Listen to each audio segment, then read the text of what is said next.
Good morning everyone, samahan niyo po ako at i-discover natin ang mga bagong trail site ng Bawang La Union that I considered hidden gems. Ako po ulit si Balyudong.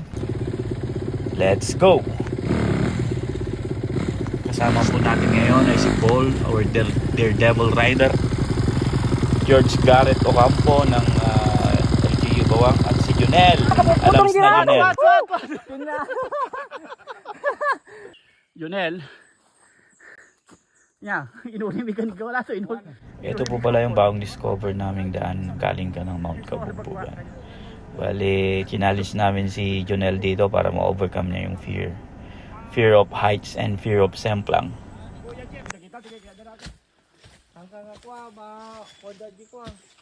Free wheel ka, free wheel. Tapos prino ka tayo ko. Basta nakakambyo ka likod. Sige, batam. Sensya na po sa instructions ko, pero effective naman. Oops, binasic lang. Sige. Bago si Junel, ako pala yung nauna. Medyo nakaka-nervous nga naman, pero salamat sa Diyos na kaya naman.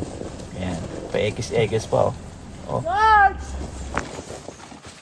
Pero believe talaga kay George, walang walang kinakatakutan. Bini-basic lang. Sino to nakapasikilan na bumaba? Challenge has been done. Bago yung downhill, may dadaanan pala kaming rota na panay rats ng kahoy. Masaya pa sila ngayon dito. Oh, dito si Garrett na-analyze yung rota. Junel. Here comes Didi. Sige. Ito naman si Junel. Didi pala yung hawak niya guys, napakalakas. Grabe. Ang saya pa nila dito ngayon, kaya kinunan ko sila ng mga picture.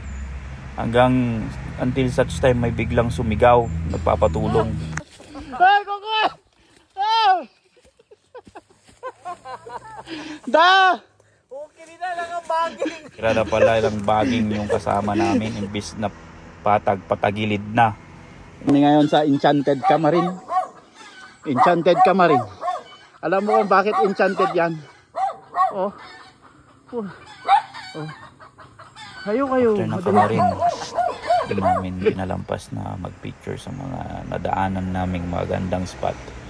Kami po'y umupo ng saglit at nag-usap-usap at nagnilay-ngilay.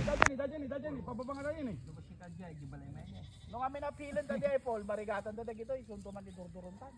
Nung downhillan tadi. Dagiman sunday, dagiman. That's all for today guys. Please follow, like, and share Palaboy Adventures PH. God bless.